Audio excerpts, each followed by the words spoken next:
When I was 19, I completely changed my life. After a summer of partying in London, a breakup, and a full-blown identity crisis, I decided I was finally going to become healthy and clean up my act. So I started running every day.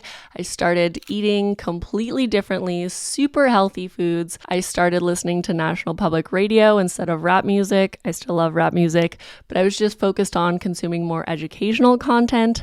I started meditating. I sold a lot of my things and became a minimalist. It was a complete pendulum swing from how I had been living previously, and although in many ways I was physically very healthy, the years that followed were actually some of the most depressing years of my life, and I think a lot of that had to do with the rigidity with which I was living. I became very isolated and alienated. I did not have a strong community. I was in many ways ruled by my routines, and there was not a lot of space for the flexibility, the chaos, and the uncertainty of life.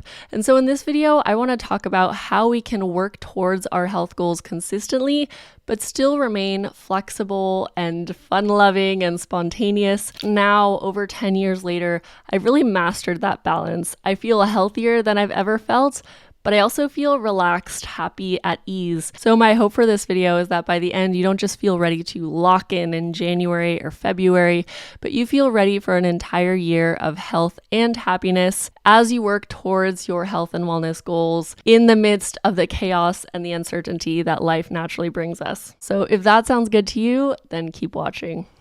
This video is sponsored by Element.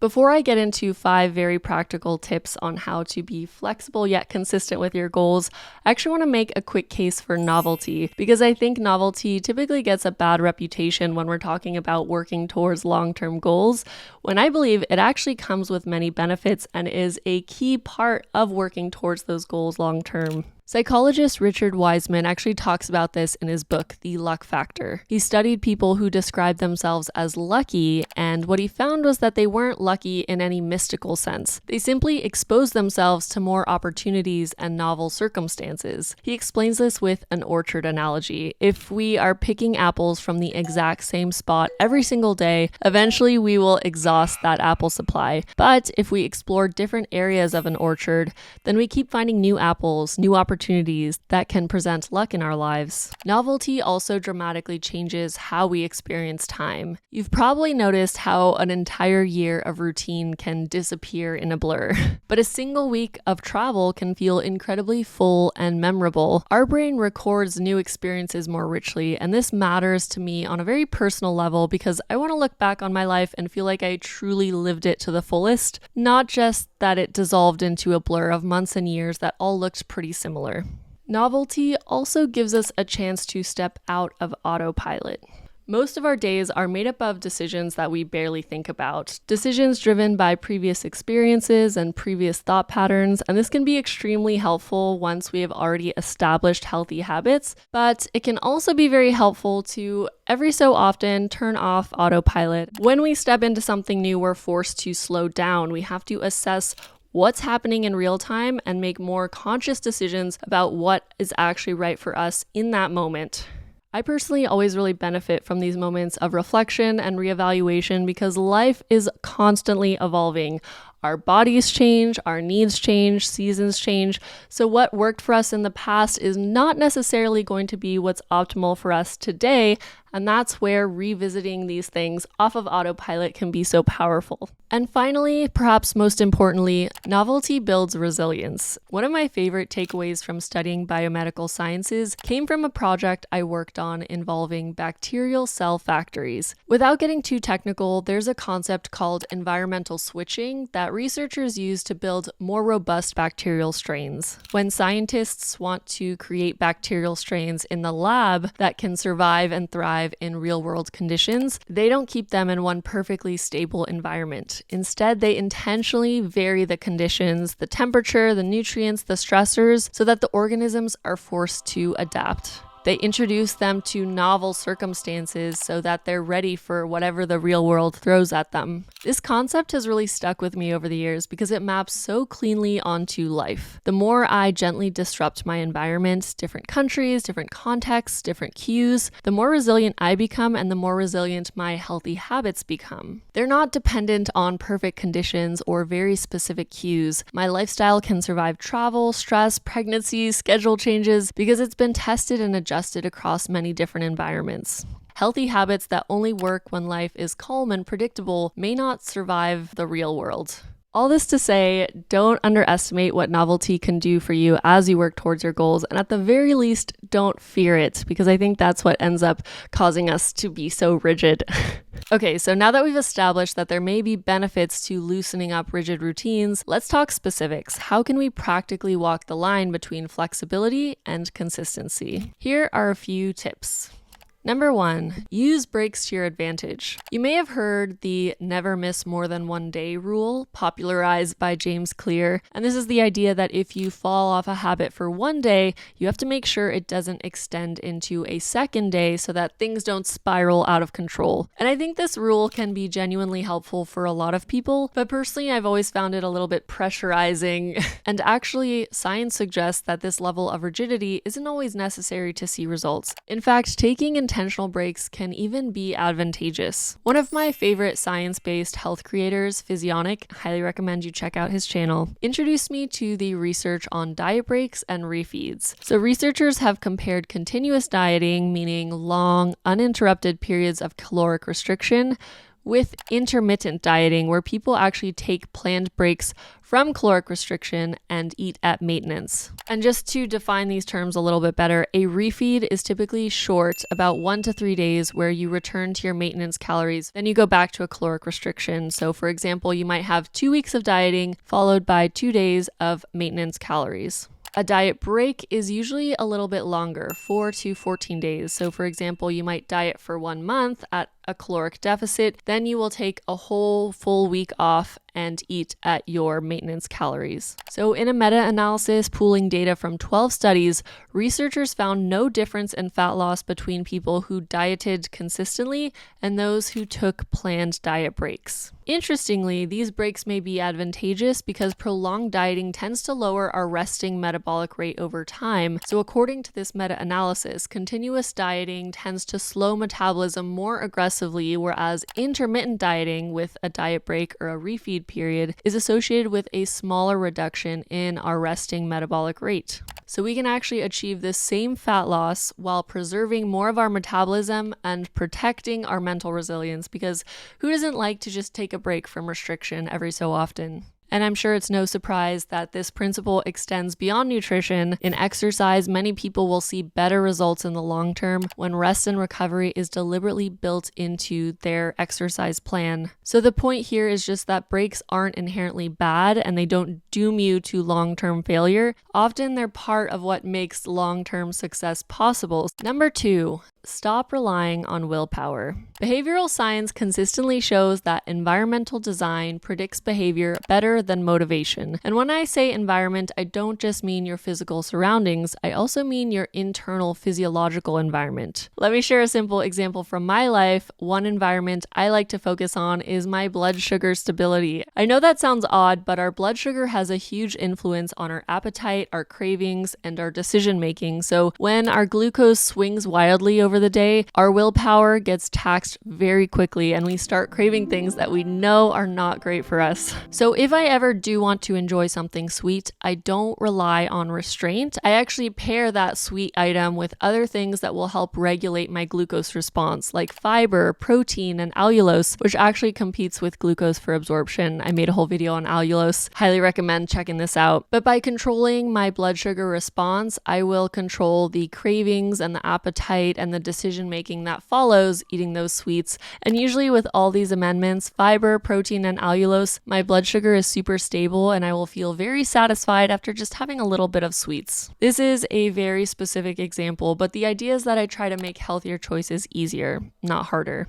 The same principle applies to our external environment, of course. So when I want to adopt a new habit, I put it directly in my line of sight. I lower the barrier to entry as much as possible, because if something requires too many steps or too much friction, it simply won't stick long term, especially in the beginning of adopting a new habit. Our environment can also be a social environment, so you can try to engineer a social environment that supports your goals, and you can make plans with friends who enjoy hiking instead of just drinking, or spend time with people who are supportive of your growth and progress, not intimidated by it. The more your environment reinforces your values, the less effort it takes to actually live in alignment with those values. And perhaps one last note on environment is that I generally like to tie joy to my healthy habits whenever possible. So that might look like setting up a treadmill near the TV so you can walk while you watch your favorite show, or it might mean making a very pretty space where you can work or work out. Choosing movements, foods, routines, and things that actually make you feel good will again just lower the friction to doing those healthy things.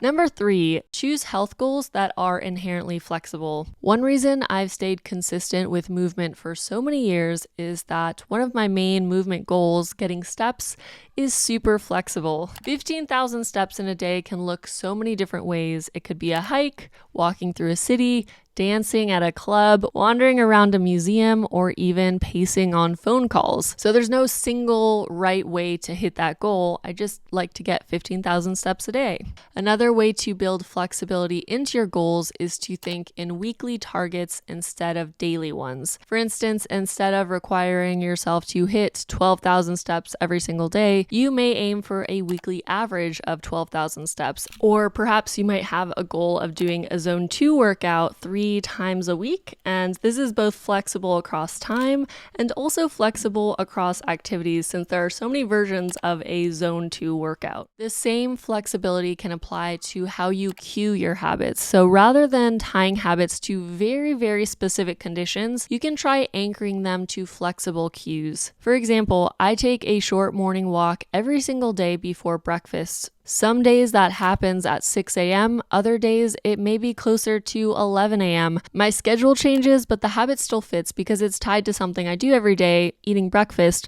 not a specific hour of the day. Same with my working habits. So over the years, I've built a habit of working in cafes. So even when I'm traveling and I need to focus, I just grab my laptop and head out to a cafe. And you can always find a cafe in your area. So the key here is to choose goals and systems that are not tied to highly specific circumstances.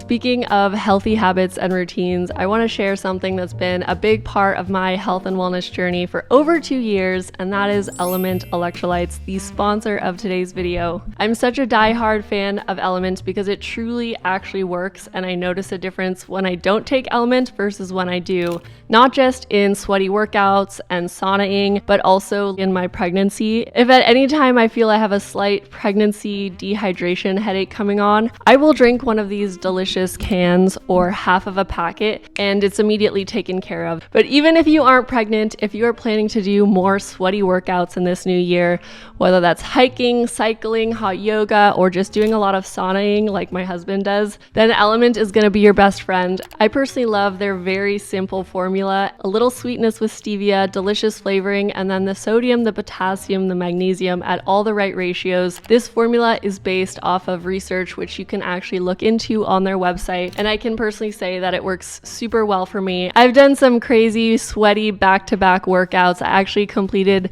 my 100th hot yoga class earlier this year before I became pregnant, and I would not have been able to do that without Element. If you want to try Element yourself, you can get a free sample pack of their most popular flavors with any Element order if you visit drinkelement.com/selfcare or scan this QR code. All right, now let's get back to the video. Number 4, intensity isn't inherently superior. There's a common belief that health requires intensity, that if you're not pushing hard, it doesn't really count. But I'd like to argue that this idea is largely a myth. Let's use exercise as an example. So frequent low intensity movement has powerful effects on our health. It can improve our insulin sensitivity, support our fat metabolism, help regulate our cortisol, and even something as simple as standing actually changes our metabolism when we stand instead of sit. Enzymes like lipoprotein lipase actually become more active in our leg muscles, shifting our metabolism toward fat usage. One reason that I love walking so much is precisely because it's not intense. It's gentle, it's accessible in almost any state, which makes it repeatable. And because it's easy to repeat and incorporate in my life, its effects really accumulate. So even if intense workouts aren't accessible to you right now, whether that's because of time, energy, pregnancy, injury, life circumstances, you can still see meaningful benefits from light movement after meals, from standing more, from daily walks, from neat, non-exercise activity like chores and errands, and short mobility or stretch breaks. And the other thing about intensity is that it is relative. So what feels intense changes as you progress in your health journey. 10 minutes of running can eventually become 30 minutes, and 30 minutes can become 60 minutes of running, and you can make that progress without feeling too overwhelmed. Often these simple, small things build a stronger, more stable foundation for health in the long run. Number 5, don't neglect your subconscious or how you feel about your habits. Not everyone loves Pilates and broccoli. Both are healthy, but neither is required for a healthy lifestyle. So maybe HIIT workouts sound more fun to you. Maybe you genuinely enjoy eating kale much more. And those preferences do matter, and we should lean into them. I remember I thought I hated reading for the longest time because I was only ever reading fictional books.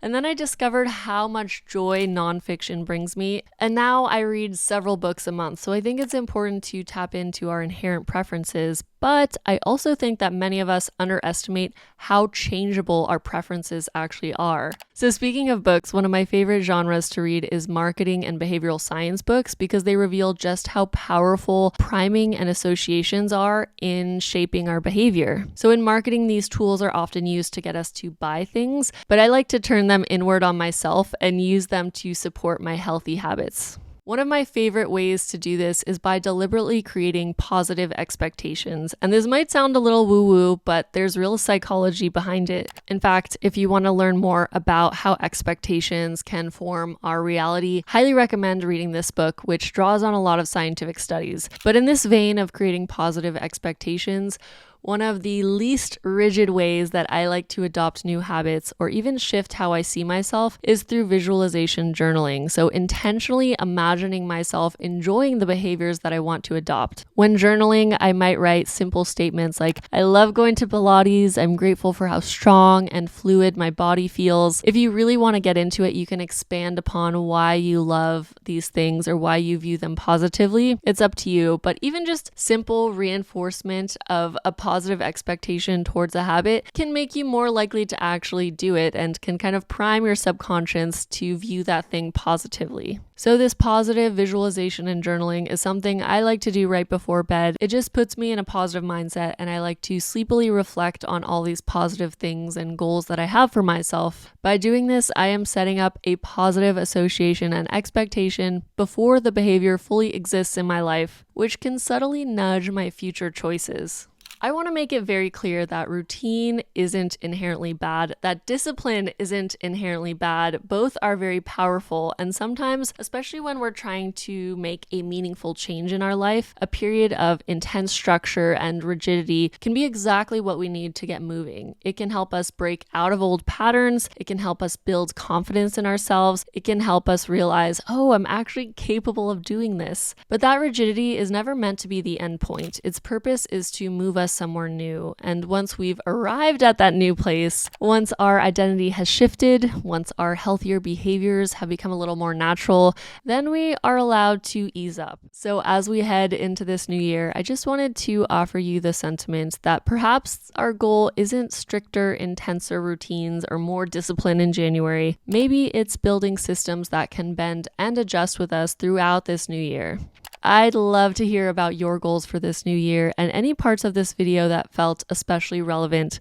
Please share your own experiences, tips, and tricks down below. I learned so much from you guys, and I know you guys learn a lot from each other. If you enjoy this type of content, I also wanted to mention that I am starting a Patreon, which I will link down below, as a way to continue our community that we have here on YouTube in a more intimate setting. I only upload about 2 videos a month on YouTube because I do a lot of research, I spend a lot of time on them, but I wanted a lower barrier way to connect with you guys. So on Patreon, we are going to have monthly accountability calls as we work towards our goals, but we're also going to have a book club that delves into a lot of different topics chosen by you guys. So if you're looking to connect with other health-minded humans, definitely check us out on Patreon, which I will link down below. Thank you guys so much for watching, and I look forward to seeing you next time.